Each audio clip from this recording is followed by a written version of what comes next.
नमस्कार दोस्तों, मैं अंकुर उपाध्याय स्वागत करता हूं आप सभी का आपके अपने YouTube channel share market analysis में। एक बार फिर से बाजार खुला है और एक बार फिर से दर्द है मार्केट में, लेकिन आज का दर्द थोड़ा कम है क्योंकि एक तो उतनी कोई भारी भयंकर सेलिंग नहीं है और दूसरी बात जो मुझे दिख पा रही है वो ये है कि आज ना स्टॉक स्पेसिफिक ज्यादा नेगेटिविटी है। स्टॉक स्पेसिफिक ज्यादा नेगेटिविटी से मेरा मतलब है कि कुछ स्टॉक्स हैं जो काफी हैवी टूट रहे हैं, अदरवाइज नॉर्मल 1% 2% ही नीचे है आज स्टॉक। तो आज पैनिक टाइप सिचुएशन नहीं दिख रही है। प्रॉब्लम जो आते हुए दिख रही है वो है निफ्टी के लेवल्स पे 23,000 के नीचे सुबह से ट्रेड कर रहे हैं। कल रात भी मैंने एक ही चीज बोली थी कि देखो वैसे तो बाजार में इस समय कुछ है नहीं ठीक, लेकिन हम चाहेंगे ज्यादा से ज्यादा जल्दी से जल्दी 23,000 के ऊपर आए हम, सो दैट साइकोलॉजिकली थोड़ा पॉजिटिव हो। अब क्या हुआ है, 22,800 22,800 22,800 हमें सपोर्ट दिख रहा था, स्पेशली मैंने तो वीडियोस भी बनाई थी काफी, और ट्रिपल बॉटम टाइप फॉर्म हुआ। लेकिन अब क्या हुआ, हम 22,800 के नीचे ट्रेड कर रहे हैं सुबह से। अगर आप देखें तो 22,750 पे ट्रेड करता हुआ दिख रहा है निफ्टी। 170 पॉइंट्स की गिरावट है, अराउंड 0.1% नीचे, 0.75% निफ्टी डाउन है। सेम सेंसेक्स 0.7% डाउन है। बैंक निफ्टी थोड़ा सा ज्यादा डाउन है 1.1%। मिड कैप इंडेक्स थोड़ा और ज्यादा डाउन है 1.32% एंड स्मॉल कैप 1.1% डाउन है। मार्केट ब्रेथ भी खराब ही है, 455 शेयर्स पॉजिटिव है तो करीब करीब 2,000 शेयर नेगेटिव है। तो एक बढ़ने वाले शेयर के सामने आप कह सकते हो 5 घटने वाले शेयर है। ऑलमोस्ट एक नई लिस्टिंग भी हुई है दोस्तों एजेस करके, और लिस्टिंग 9% नीचे है। बाजार के मूड माहौल के हिसाब से नीचे बनता भी था। अब यहां से आगे क्या, देखो आगे क्लोजिंग बहुत इंपॉर्टेंट है आज, ठीक है। सेकंड वीडियो मेरी क्लोजिंग के समय पे आएगी, तो मैं बताना चाहूंगा क्लोजिंग इंपॉर्टेंट किस लिहाज से है, कहां पे आती है क्लोजिंग। ये बहुत अच्छी, बहुत ज्यादा इंपॉर्टेंट हो सकता है क्योंकि आज ना पैनिक नहीं है। आज धीरे धीरे स्क्रीन पे जो हो रहा है वो धीरे धीरे हो रहा है। हो सकता है सेकंड हाफ में पैनिक क्रिएट हो जाए या हो सकता है रिकवरी आ जाए। इस समय प्रिडिक्शन करना बिल्कुल बेवकूफी है मेरे हिसाब से, और करने की कोशिश भी नहीं कर रहे हम तो, क्योंकि बाजार क्या कर रहा है, 23,000 के नीचे ट्रेड कर रहा है। नेगेटिव तो है, हम पर हिम्मत नहीं होती नेगेटिव बोलने की क्योंकि ऑलरेडी बहुत नेगेटिव है। अब नेगेटिव बोलने से होगा क्या, किसी के दिमाग में सोच रहा होगा बेचारा कि बेच तू रखे रहो, पता चले नेगेटिव वाली वीडियो देख के बेच और दे, 2 दिन और गिरे, तीसरे दिन से बढ़ने लगे बाजार। पॉसिबिलिटीज हैं। तो ऑलरेडी जब हम इतने बड़े लॉसेस में आ चुके हैं तो फिर अब बेचने के बारे में बोलकर मुझे नहीं लगता कि कोई समझदारी का काम है। अब जो लोग 22,500 की बात करते थे, अब यहां से 250 पॉइंट नीचे है 22,500। जो लोग 21,000 की बात करते हैं वो 1,500 पॉइंट नीचे हैं, यहां से 1,700 सॉरी। तो अब क्या है कि जो आपके लेवल्स दिमाग में चलते थे ना वो ऑलमोस्ट नियर है भाई, पहुंच गए हम वहां पे। तो अब तो शायद आप भी ऐसा कहोगे कि हाँ यार अब तो नहीं गिरना चाहिए, है ना।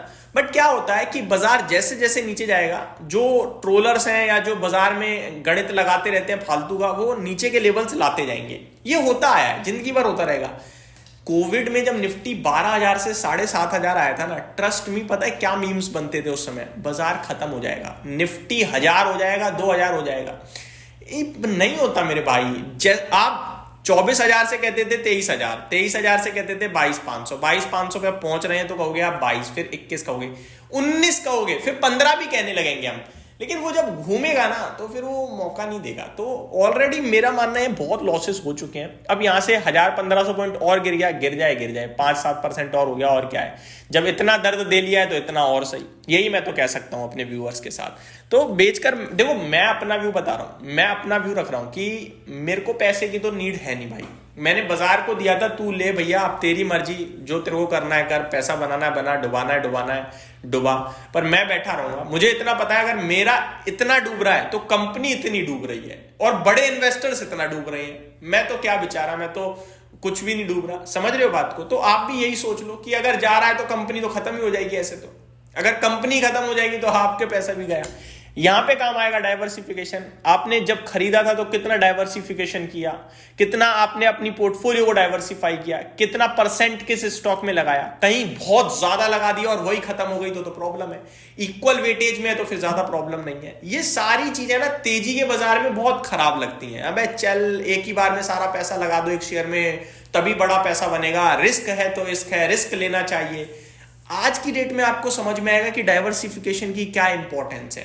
आपकी पोर्टफोलियो में 10 कंपनियां हैं तो 10 की 10 खत्म नहीं हो सकती। एक आध खत्म होगी तो 2-4 मल्टीबैगर भी बन सकती हैं, राइट। वो इंपॉर्टेंस वो अब समझ में आ रही है। तो यही चीजें हैं भाई साहब, और बाजार क्या है ना, ऐसे ही करता है। 2 साल के गेन्स छीन लिए इस मार्केट ने इन्वेस्टर से, लेकिन ट्रस्ट में जितना छीना है उससे ज्यादा देगा भी समय आने पे। वेट करना चाहिए।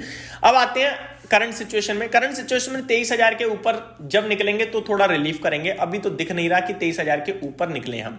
अगर नहीं निकलते हैं तो क्या, तो फिर तो जगह खुलती जा रही है नीचे 22,500 फिर 22,000 और देखते हैं कहां तक जाती हैं।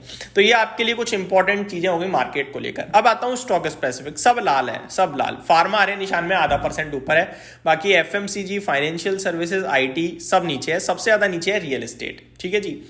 टॉप लूजर की लिस्ट बताना चाहूंगा। कॉन्कॉर्ड बायोटेक 11-12% नीचे। केफिन टेक्नोलॉजीज एक बार फिर टूट गया 9% नीचे।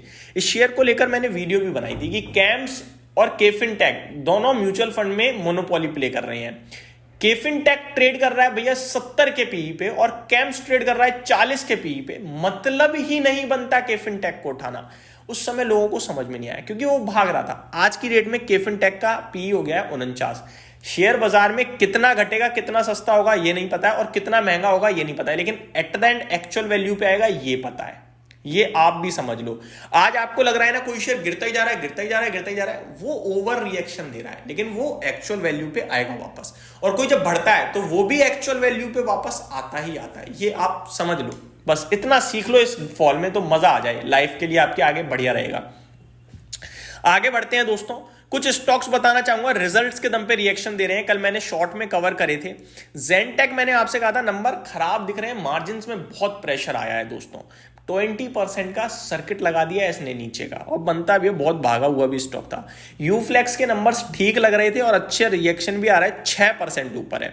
आगे देखा जाए उत्कर्ष स्मॉल फाइनेंस बैंक की तो कहानी ऐसा लग रहा है कि डैमेज हो गई है भाई साहब। 10% 11% नीचे आज ये भी दिख रहा है, नंबर्स के बाद दिख रहा है और नंबर्स भी बहुत खराब थे। GNPA पता है डबल हो गया है, मतलब क्या ही बोलूं नंबर्स को। NNPA भी डबल से ज्यादा हो गया है, तो बहुत खराब नंबर आए हैं।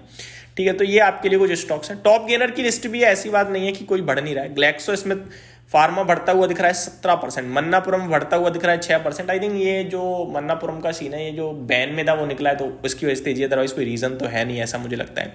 निफ्टी पे आते हैं दोस्तों। 15 शेयर्स पॉजिटिव में, Bajaj Finserv, Sun Pharma, Asian Paint, Cipla, IndusInd Bank, Tata Motors, SBI Life insurance.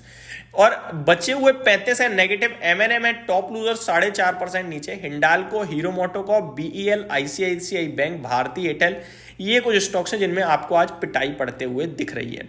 Market में सेलिंग बनती नहीं है इस भाव पे, और अगर क्लोजिंग बेसिस पे हम दोबारा ऊपर आए तो ये बहुत ज्यादा अच्छा होगा क्योंकि आज पैनिक नहीं है। आई थिंक अमेरिका के बाजार भी बंद है आज।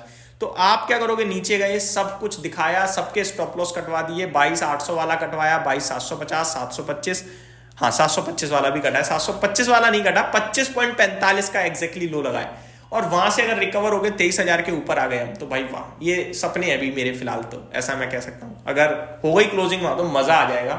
फिर हम कह सकते हैं कि आज ये जो लो लगा ये नहीं ब्रेक होगा शॉर्ट में, इतना उम्मीद हो जाएगी। बट अभी लग नहीं रहा कि 23,000 की तरफ हम जाएंगे, हम तो नीचे ही जाते जा रहे हैं धीरे धीरे। यहीं समाप्त करते हैं इस वीडियो को। अगली वीडियो पोस्ट मार्केट आएगी, लेट्स सी कहां पे क्लोजिंग आ रही होगी। उम्मीद करता हूं कि अच्छी आए। नीचे जाने के तो अब तो आदत हो गई है, अब तो शायद आप भी हैबिट आ चुकी होगी, हैबिचुअल हो चुके होगी गिरावट देखने के। Thank you so much for watching this video. Have a great day guys.